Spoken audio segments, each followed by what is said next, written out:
Good evening. My name is Claire Kim, your MC for today. It's my great pleasure and privilege to welcome you all to the 97th Societas Koreana lecture meeting. Ladies and gentlemen, I'm delighted to welcome Professor David Oliver Kasdan, who is going to give us an insightful lecture titled Ggondae Begun, Its MC Time, Generational Evolution and the Future Over Uncertainty. Before we begin, I'd like to briefly introduce Professor David Oliver Kasdan. He received his doctoral degree in urban studies and public affairs from Cleveland State University, and now is a professor at the Graduate School of Governance in Sungkyunkwan University. While staying in Korea for 10 years, he has been conducting research and lectures on issues of public administration, behavioral economics, and disaster management. Without further delay, please welcome him with a warm round of applause.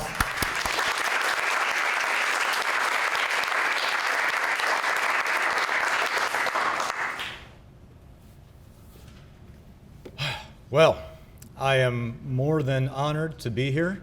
I've sat on the other side, enjoyed the dinner probably 10 times so far, and this is really an honor, and I hope I don't mess it up. First, let me express a warm welcome to our honored guests and to my colleagues, our new friends, and I also have a cheering squad and a number of my students who somehow learned that I was here. I hope I can work through this, and I really do want to get your questions, your challenges, your comments on this when we're done. I'd like to especially thank Koo Gyo-sonim for explaining Ggondae in a very clear and concise way. I think I'm on the border between the I'm really Generation X, but there are times, even yesterday, I was talking to some students and I said something that sounded so much like my own father. I was a bit ashamed for myself and realized I was a bit Ggondae myself. So I hope I can bring this with as an objective outsider perspective as I can. And if I do, by any remote chance, offend, it was certainly not my intention. But this is going to be a little bit maybe uncomfortable to hear in some ways because it's portending a future that is uncertain and maybe will inhabit some changes that we're not quite ready for. Let me start though with two things. First, everybody take a nice good breath in your nose and out your mouth. Relax, get a little more intelligence in your brains with the oxygen. And then second, quick survey. How many of you have or expect to have 2.1 children? Raise hands, please. Nearly there. Okay. Well, I won't keep you too long. I'll let you get back to that. All right, not too many of you. Okay. I bring this up because, of course, on everybody's minds in Korea these days is a low birth rate. And that's one of the themes that's sort of driving this talk tonight, and I'll get to it in more detail in a moment. So, I'm going to skip past the abstract. You have that all in your books.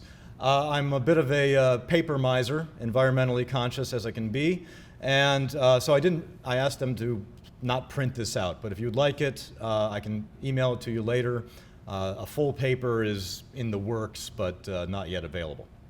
So you can read that on your own, but it of course describes where we're going. Let me talk for a moment, though, about sort of where I'm coming on this. As Director Koos mentioned, my background and my interests are in behavioral economics and administrative theory and philosophy and disaster management. While Korea is not a disaster in this sense, I can certainly see that there will be some challenges going forward with the generational change and the evolution that happens in Korean society.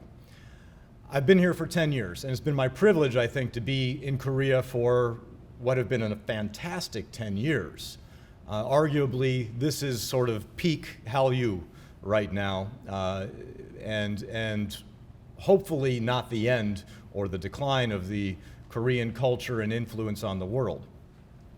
As a social scientist, I know that sounds pretty good. Sounds good to me to say it that way. As a social scientist, and a scholar, my job is to try to observe, gather data, and make analysis about how things have managed to get where they are, as well as hopefully be able to make some sort of projections about what the future might hold. Funnily enough, I won't let my students use Wikipedia for a source, but I went ahead and used it here for a moment. Looking at, policy analysts, and it's not normally my job to be much of a policy analyst. Again, I'm more of a theorist and such. But one of the things that caught my mind was this PPPW that Wikipedia provided for me. And it says policy analysts are concerned with the possible, the probable, the preferable, and wild cards. And this particularly spoke to me because as a disaster management scholar, wild cards, or the uncertainty, unpredictable, are things that I really want to, well, get to know as much as you could. So with that background, I'm a keen believer in street level research. I observe, I walk around, I pay attention, I take mental notes, sometimes I talk to myself, walking around the streets of Korea, trying to be as integrated as possible, of course, without high language skills. But I'm constantly asking my students, what's going on, how's their life, how are things, what should I know about? I try to stay hip, I try to stay with it. I listen to the music, I don't watch the TV so much, but I try to know what's happening. Partly for sort of self-protection. I don't want the revolution to come sneaking up behind me. But also, can I help? What can we do to smooth the transition, to keep Hallyu on top and make things good for the next generation? As a public administration theorist, I believe firmly my job and the job of government is to look out for the public welfare.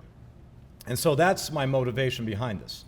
So tonight, my rough agenda, we're going to talk a little bit about the demographic changes that are occurring in Korea, and I'll be doing a lot of contrast with the United States because, well, it happens to be where I'm from. I'm going to talk a little bit about the Confucian degradation, which on reflection maybe sounds a little bit more harsh than I really mean it. And then finally, we'll talk about some current issues and then maybe even some opportunities we can embrace the evolution and generational change. My speed and volume okay? Okay, just double checking. Thank you. So first, I want to put up the Inglehart-Welzel World Cultural Map. And this is the latest iteration. This is the 7th wave, as they put it. They've been doing this study for 15 years, if you're not familiar with it. And what this is based on is a broad-ranging global survey where they ask about various aspects of society from the citizens, and then they sort of plot them on this axis, and then group them roughly according to some common characteristics. Along the x-axis, or the bottom here, we have survival to the far left, and then self-expression to the far right. Survival refers to a society whose concerns are primarily with fulfilling their basic needs: food, shelter, safety. And then self-expression refers more to societies that have perhaps economically developed to the state where they can be concerned with the intricacies of civil rights and expression and what we might think of as more developed freedoms and liberties. On the y-axis, going up and down, at the bottom would be what they call traditional values, mostly based in stronger, more orthodox religious practices. And at the top are the secular values, what we might think of as Enlightenment rationality. Okay, so this is not without controversy, and I don't hold this as dogma, but it's a useful tool for sort of grasping relative positions between countries, evaluated by the people in those countries themselves as to where their culture is, where it maps. And we can see that Korea is right here at the green arrow. Okay, so right about in the middle between survival and self-expression, and very high on the secular values, meaning a particularly rational, logical-based, maybe a science-based kind of society. And for contrast, we can see the United States over here, further along in the self-expression, but a little lower, a little more of the traditional values working in the United States. Okay, and if you want to find your own country there or can't see it yet, you can borrow somebody's glasses. But of course, this is widely available if you want to look it up while I'm talking, I understand. Okay? So, this just provides, of course, confirmation that Korea is a Confucian country, which inhabits some basic characteristics, such as, for example, collectivism, which most of us know is a viewpoint that the individual is sort of below the welfare of the common good, or at least the family unit or community unit. Whereas the United States is very much more a individualist type of society. Okay? All right, and we'll probably come back to this, but don't argue with me. I didn't create this. Okay, so I want to talk about some demographic issues in Korea. Okay, first off, the issue of an aging society is a real concern and problem in Korea. But Korea is not alone in that. But we also know that Korea, in terms of rankings, you know, Korea is a very quantitative focused society. We like our rankings over here. Unfortunately, Korea ranks first in low birth rates globally. The birth rate, if you haven't heard, is 0.78, and a sustainable population birth rate is 2.1. I always like to make the joke with my students, you know how to do this, right? And they nonetheless laugh, but it's an uncomfortable laugh because that's not the objective at all. They don't feel like this is a concern because there's this absence of a sort of feeling of legacy, which I'll develop a little bit further on. Nonetheless, let me continue on here, that Korea has a very low birth rate and one of the older median ages in the population at almost 43 years old. Now, of course, Japan is even older. Japan's birth rate's a little bit better, but not much. Japan's population, as is Korea's, is shrinking overall. In 2022, Korea saw its first official shrinkage of the population, down, I think, 50,000 people roughly overall in Korea. In OECD countries, all right, only one OECD country has a sustainable birth rate, that's Israel. Every other OECD country has a natural decline in their native population. The difference being these other OECD countries, United States, most of Europe, and so on, are still growing by virtue of immigration. Japan and Korea are perhaps notoriously known for being a little bit difficult when it comes to immigration. Keep that in mind, because when we try and get to some solutions to this evolutionary change and the problems coming with a shrinking society, I think this has to be something on the mind of the next generation in terms of Korea opening up its borders a little more and welcoming some immigrants and the possible development that can come from that. Moving on. Some of you have probably seen or heard of population pyramids before. What you're going to notice on our slide right here is that neither of these looks very much like a pyramid. These look more like a decorative vase or a wine glass or something else that's easy to topple over. And that image is really quite appropriate in this case. On the left, we have Korea's population pyramid. Slightly more females than males, right? Whereas the US on the right is a little more evenly distributed, but not much difference. But what we can see is that the younger people, and these are all in 5-year intervals, right? That for Korea, the number of people under age 10 is about equal to the number of people over age 75. This is serious deficit of population.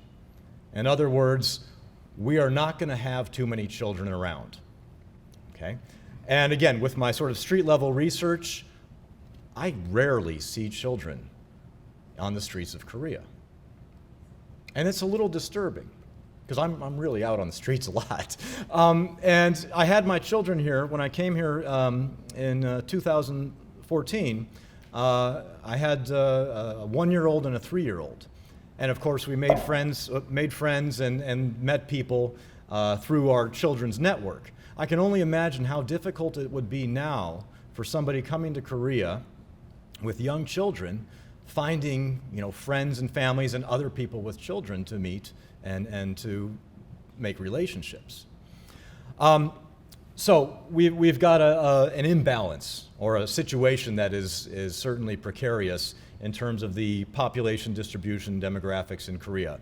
The United States is a little better, but not much. But the main difference for the United States, of course, is a somewhat robust immigration policy, which has provided the majority of any growth that happens in the United States population. So with this demographics, let's talk a little bit about the generations. The sort of common Western division of generations is maybe a little bit different than how the Koreans see it themselves, but it's generally accepted that we have what we might call the silent generation, those who were born up until the end of World War II, right? Not too many of them left. We have the baby boomers. So from 1946 to the mid-60s.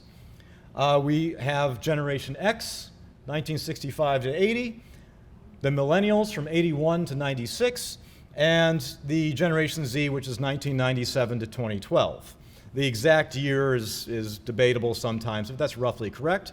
Following Generation Z, we have what's being currently called Generation Alpha, but they don't have a voice to name themselves yet.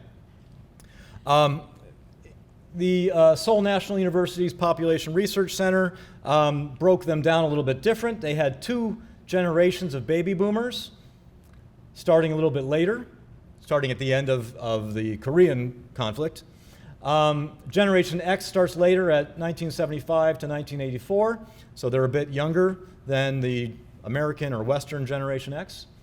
But then they're millennials, again, starting a little bit later, but basically after the democratization movement, the millennials were coming off of that.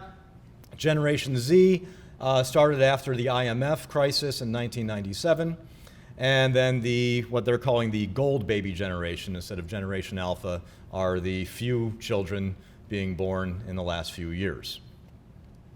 We'll use the sort of Western terminology for this talk, and you can, let the numbers work themselves out. So I put together this chart, and again, I'm glad I didn't print this out because this is probably very controversial, or I could spend a long time arguing on it.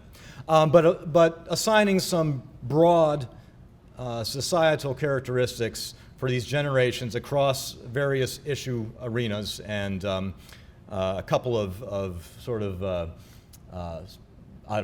wispier categories of what I call expectation and mood.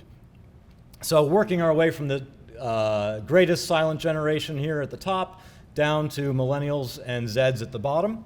I'm going to say Zeds from now on because it sounds better. And then over here we have economic, social, environmental, and then what I call expectation, sort of what their generation hopes or believes to be their privilege, their rights, their expectations, as well as sort of the current mood that these generations are exhibiting based on, our own observations of media and literature and writing and so on. So I want to concentrate here basically on the boomers versus the millennials and Zeds, and more specifically looking at this expectation and mood column. The boomers, and this would be my parents, for example, none of you, right? The boomers had a very ingrained and sort of dogmatic belief that they were entitled and expected to do better than their parents. All right? That there would be upward mobility. They would rise above their current class. They would have opportunities unforeseen to anybody before them. They would be wealthier. They would live longer, and their lives would be better than everybody before them. And that's a great outlook to have, right? That gives us hope. That gives us a positive prospects for the future. That makes us want to try and go forward and innovate. Currently, these boomers who are sitting around, retired, maybe feeling a little bit useless, a little bit out of touch, have started to display some disrespectful, feeling a little bit disrespected, but still entitled, right? I've caught myself sometimes telling my children, when I was young, I had it so much harder. I had to do this or I had to do that. You don't have to do any of that anymore. Well, that's a position of entitlement where you currently feel like you've overcome some challenges that you've sort of saved the younger generation from having. Well, they have different and probably no less difficult challenges themselves. So this okay boomer, as we might say in the West, or Ggondae, as they say in Korea, is the reaction that younger generations have to the older generations when the older generations try to impart some sort of wisdom or offer unsolicited advice. And granted, I don't know everything that my father knows, and the younger kids don't know everything that I know, and there is some legitimacy to offering good advice or a little bit of counsel from the olders to the youngers. But it's the way it's been presented. It's the way that the older generation, particularly these entitled boomers, have offered their help and assistance and good counsel that is seeming to be a little bit more offensive than intended, and is really starting to drive a wedge between the communication of the successive generations. Now, going on here, the Generation X, which I'm, again, fully part of, our expectation, once we sort of got to college, we realized that we might not do better than our parents, with the exception of some tech billionaires who got in at the right time. We were a little more, humble about our expectations. We had sort of expectations of mediocrity, fueled a bit by our sense of social justice, that, we shouldn't maybe go to a country club. Being a member of a country club's a little bit icky, for lack of a better term. And as we've gotten to middle age, we're just sort of hoping that we'll survive, that we'll have enough money to support ourselves until we die, and failing that maybe our parents will die early enough that we'll still have some of their money to inherit. Right. Always in the back of my mind, talking to my father. Don't let him see this video. And our attitude, as exhibited by Nirvana and the grunge scene in the early 1990s, is we're really cynical and we're pretty nihilistic about the world and how things are going to go. So Generation X is kind of this quiet, middle ground that hasn't taken charge, partially because the boomers haven't gotten out of the way for us, right? But, we're just going to pass through quietly. What we're more concerned with, I'd like to think, is what millennials and the Zeds are going to do, because these are our children, right? Now, the millennials' expectation is a fairly singular future, meaning that they are going to be on their own. And their chances are getting slimmer and slimmer, especially as the boomers won't get out of the way and the X's have bought up all the cheap property and are just hoping to survive to the end. Their sort of mood is fearful and sarcastic. Yes, the sarcasm from the millennials you could cut with a knife, and they're really good at it. And then finally we have the Zeds, who have an expectation of social justice. We can see this in a lot of the movements happening in the West, whether it comes to gender identity or looking at the environment or economic equality. So they're really hoping that they can work towards some senses of social justice. And I give them my blessing. I hope it works. But being cynical and nihilistic, I have my doubts. And their expectation, rather than acquiring property and going to the country club and enjoying weekends on their yacht, they're looking more for experiences. Rather than gathering material goods, experiences, as they can get to them, are more valued. And then their mood is a bit of resentment because they won't have that country club yacht, and a little bit of anger, and I say rightfully so. I have a feeling we'll probably come back to this slide later on. So, moving on. What do they want? All right, I've already hinted at this. The boomers expect to exceed their parents. They expect security and long-term viability. The growth, the blossoming of social welfare, social security, pensions, healthcare systems, all of this starting in the 1950s to today reinforces those expectations, right? Security, long-term viability. They won't have to worry about much other than, will my money run out? Which for the boomers doesn't look like it will for a lot of them. Generation X, we were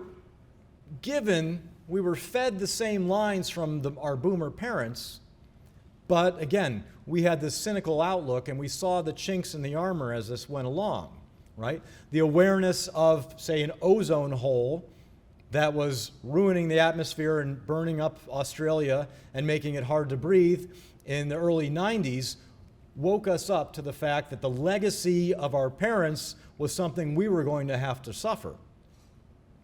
And then that our suffering would continue on and have to be paid for by the next generations. So then we have the millennials who blame the older generations for the state of the world, rightfully, right? They expect some ruin and probably poverty in the future. And again, I don't blame them. I hope that they can have a good attitude, but being the cynical Gen X that I am, I'm fully sympathetic to this. And then we have Gen Z. I like this term, defined by their trauma. Especially in the West, it's very hard to find anybody in Generation Z who hasn't been prescribed some sort of medication to sort of deal with society. The rise of ADHD and diagnosis of autism, very real, very real. However, it's also sort of brought on a trend. And I won't get into it, but of course all the controversy about gender identity and things like that happening in the US now, I think this is sort of defined by trauma where Gen Z is trying to set themselves apart by what's wrong with them and being all too willing to admit and identify as one marginalized group or another rather than sort of pooling together. They, of course, seek publicity, TikToking and Instagram and followers and all of this. I just came back from a trip to Malaysia and walking through the sort of tourist and common areas, I tripped over so many people live streaming, young people live streaming, trying to find a place in the world by virtue of what they publish to the world. So publicity. Then they, of course, low expectations. Nobody grows up with long-term dreams of being a TikTok star. It's something you might do now. Maybe fortune and fate will rain some riches on you from it, but I don't think it's a viable career choice for a long term. And if that sounds a little bit boomer of me to say so, it's also fairly realistic. So, some more sort of evidence to say that we've got a problem here. Look at how old the people are running things. Okay, look how old they are. In the Korean assembly, only 19% women, right? Remember, going back, over 50% of the Korean population is women, but only 19% are representing in the assembly. Average age, 55 years, the youngest at 27, good for them. The oldest at 73. Okay, 73 is not dead yet, right? 73, still vibrant maybe, can still get up and down the stairs for the subway. And I make that joke because remember this fellow over here has a hard time getting in and out of his private plane. In the United States, House of Representatives, 29% are women. Average age of 58. The youngest is 26, good for them. The oldest at 86. And that oldest one is up for re-election and plans to run again, of course. In the United States Senate, a little worse, 25% women, average age of 64, the youngest 35, the oldest 89, and still going. And then think about the President of the United States, now age 80, planning to run again, which will make them 81, 82 by the time they take office, 86 if they make it to the end, and the main competitor is only going to be maybe 2 years younger the way it looks right now. So when it comes to representative democracies, I think it's becoming a little obvious, especially for the younger generations, their representativeness is faltering. So a lot of doom and gloom tonight. Hopefully you guys will get some drinks and we'll cheer up by the end of this. When the expectations for a generation is below that of their parents, their motivation starts to drop a little bit. Their objectives decline to sort of the lower level needs of basically survival. And they have a reticence. They don't want to try and solve these old problems in order to innovate and make progress. So many inherited issues to deal with that sometimes you just give up. You're depressed, right? You turn to short-term entertainments, what you can find on your phone, drugs, huge problem in the United States and a growing problem in Korea, right? This has become all the more depressing after COVID, which really had hard effects on worldwide societies, but in the OECD countries was arguably a large and difficult setback in certain sectors, especially for the younger generations. We have issues about the older generations who, again, harsh terminology, but sort of refuse to die. In some countries, going back way from the sort of warrior traditions of the idea of dying with dignity, I'm looking at Northern Europe particularly, there is a small movement where people want to live and enjoy their life to the best possible extent, and when they're no longer capable of doing so, it's on to hospice care and make way. And I know this doesn't sound very humanitarian of me, but there's some truth to it, right? Versus what we have in the United States and some other countries, what I call the technocratic senior care.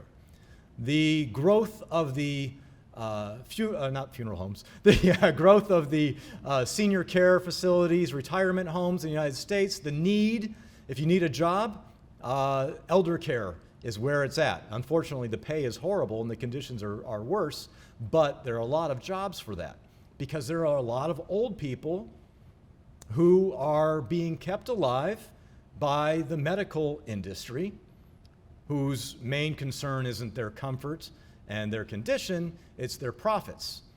And so the drugs they can prescribe, the treatments they can do that can elongate their existence, their survival, while the insurance continues to pay for that treatment, is a big industry in the United States. And surprisingly, or not surprisingly, neither of the past couple of old presidents have managed to make any meaningful legislation to fix this. We also have, of course, issues with anthropocentric climate change being realized daily. It's been a hot, long summer in Seoul. And this is not, an anomaly. This is the beginning of a trend. And I don't think I even need to make the argument climate change is real and it will make things worse for our generation and our next 30, 40 years, and successive generations going forward, right? Again, this is the doom and gloom slide, sorry. And then finally, I don't want to be counted as a Marxist here, whoever's watching, but we're in what we can call late-stage capitalism, which is the commodification, the commercialism, the profit-seeking and rent-seeking of basically everything, everywhere. We are clients, we are consumers, we are customers, we are data points, and we are a price tag for all the powers that be, because all the powers that be have a price tag on their head that is paid for by the free market capitalist systems that we all live under. That's enough Marxism for now, right? Okay, so let's switch gears for a moment, talk a little bit about Confucianism. If you're not familiar, since we have a fairly global mixed audience here.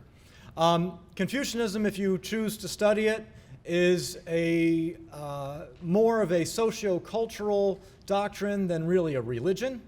It's a way for society to work. It's a structural system that includes everything from some core beliefs over on the left, as well as the structure of relationships between people on the right. I want to make note that the structure of relationships is, in Korea, very formal in some ways, but that formality is breaking down. Now that Samsung has deemed everybody should call each other by their first names, we can see the end of this formality. We can see the end is near, perhaps. In a recent survey by one of my colleagues of Koreans, found that about 50% of Koreans still consider themselves Confucian. And of that portion, the 50% who consider themselves Confucian, most of them consider the family values from Confucianism to be the most important part of it for them. Okay? Now, only about 35% of Koreans feel happy about life. That makes me sad, right?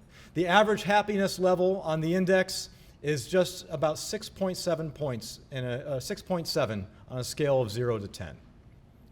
And I found in the study of many sort of international or global surveys, Koreans tend to sort of underrate themselves.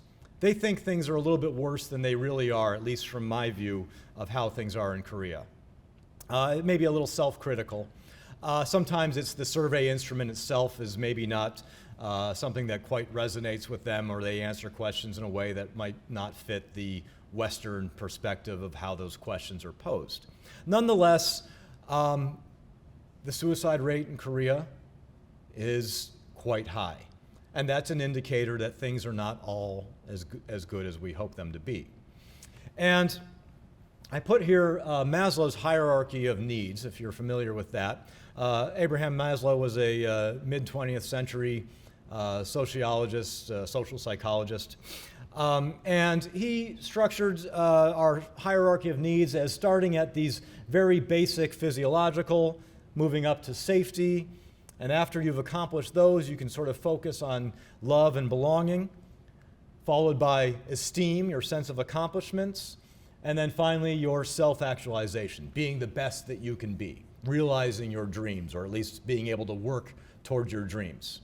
And I put this up here because when you're unhappy, right, that means you're somewhere down here, only managing your physiological and safety needs, right?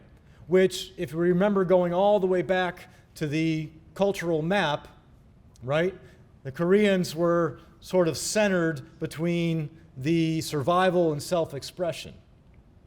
So these fit together to show that while on the outside, Korea certainly looks prosperous and doing very well, inside, they're hurting.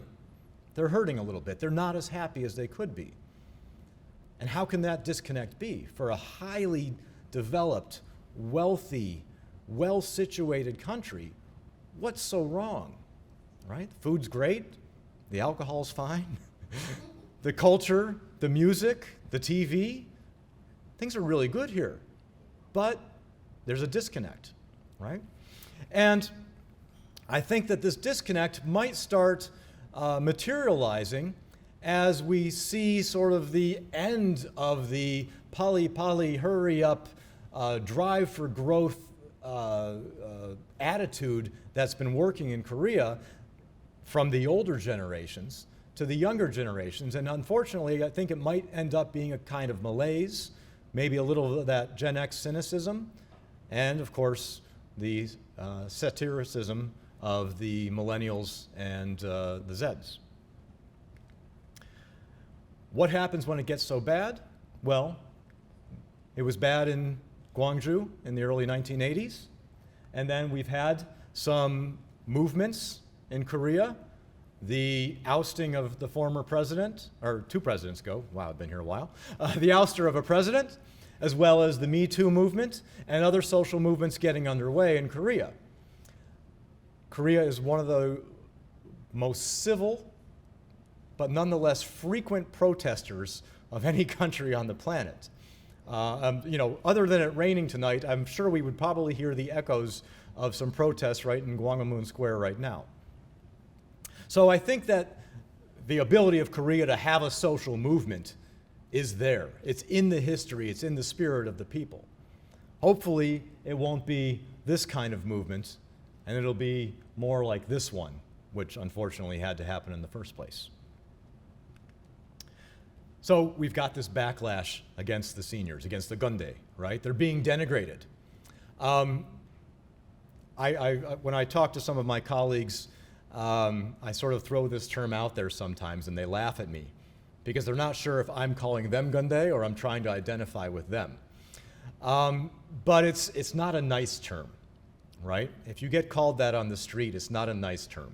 The same way Ajasi or Ajama means, formally means like uncle or auntie, but it also means like, in English, in America, we would call you a Karen, somebody who feels entitled and is really basically a bitch.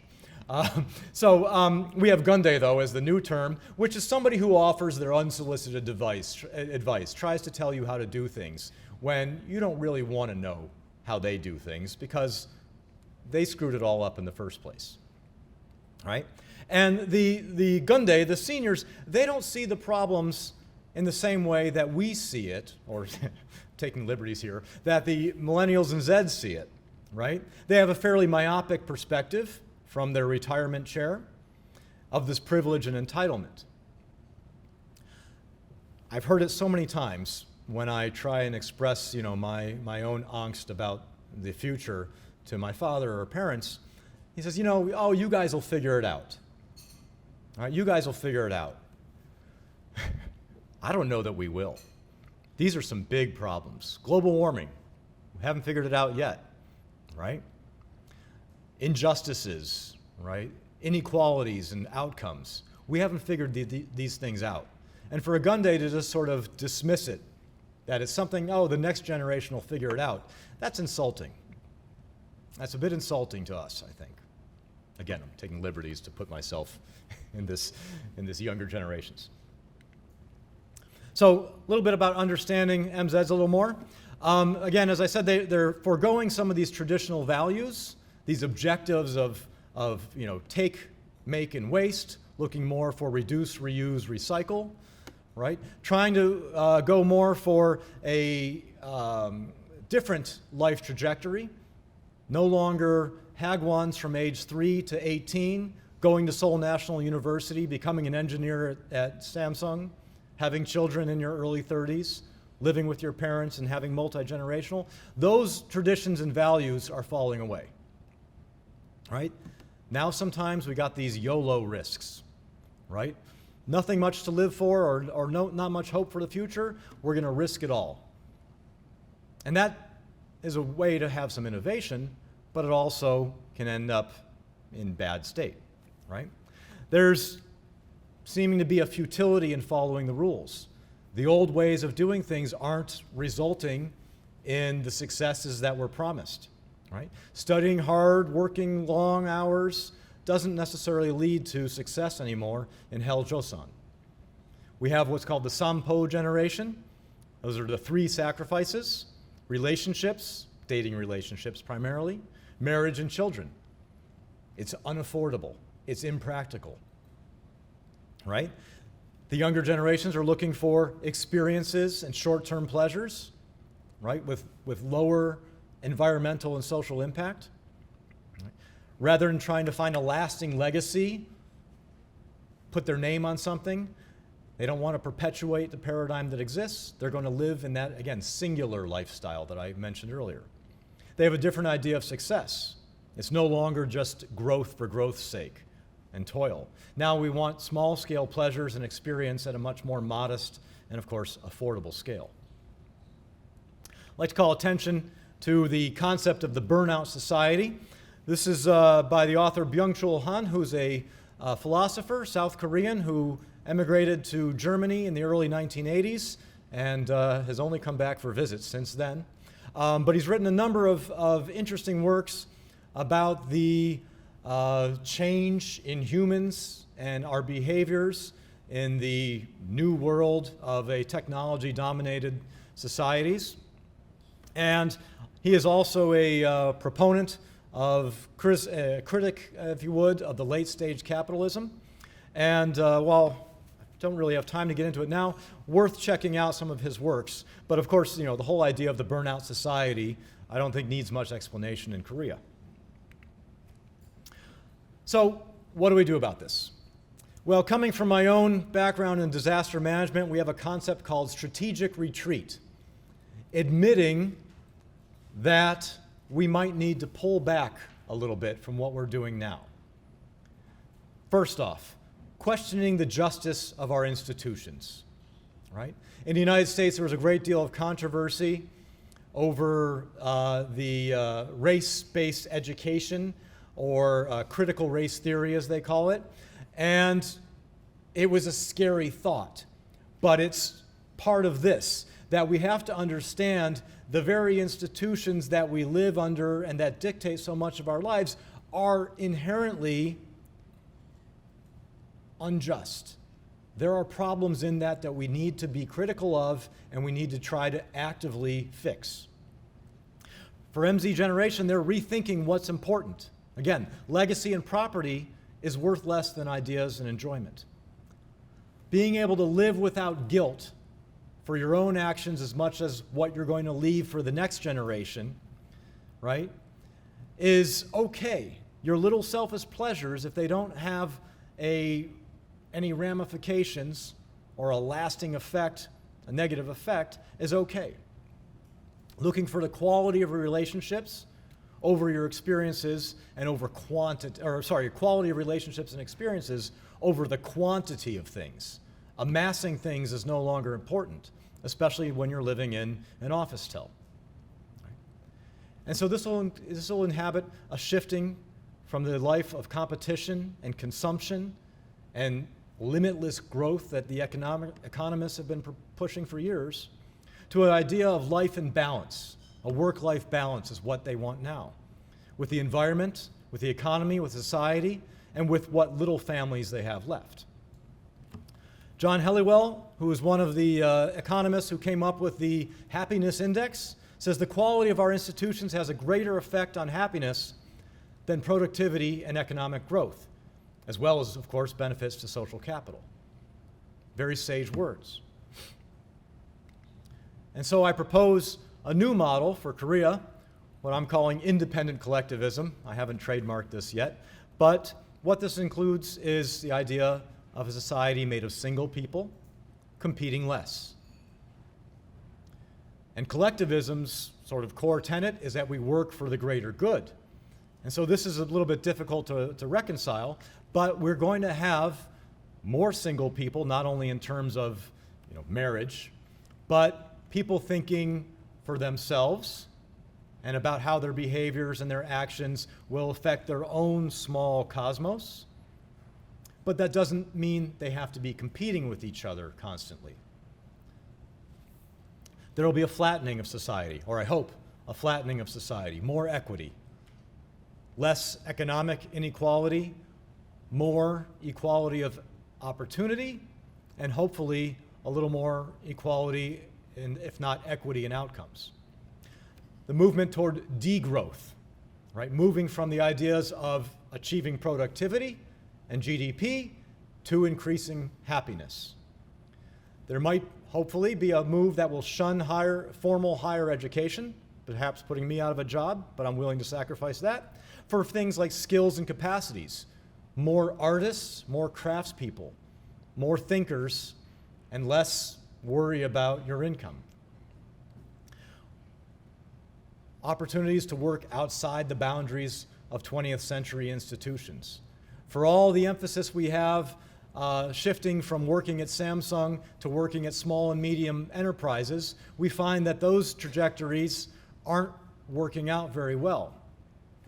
And so maybe it'll be outside those boundaries. Independent contractors, gig economies, of course, but also just people who have their own thing, and maybe will work together with others doing their own thing in a sort of looser collectivism, right? And then hopefully a higher sense of self-responsibility and lower concerns for trends. Not all trends are bad, but living in according to these trends is not healthy for us. And maybe we'll come to something that I also have termed harmonious libertarianism. Thank you very much.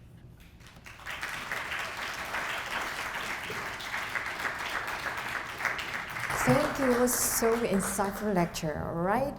Okay, finally, this is the end of today's meeting. I'd like to thank all of you for being with us today, and I also extend my gratitude to the staff of the Academy of Korean Studies who has contributed to make this meaningful lecture. We hope to see you all again next lecture. Now, let us open the banquet for your dining pleasure. Please enjoy the rest of your evening. This has been Claire Kim. Thank you very much.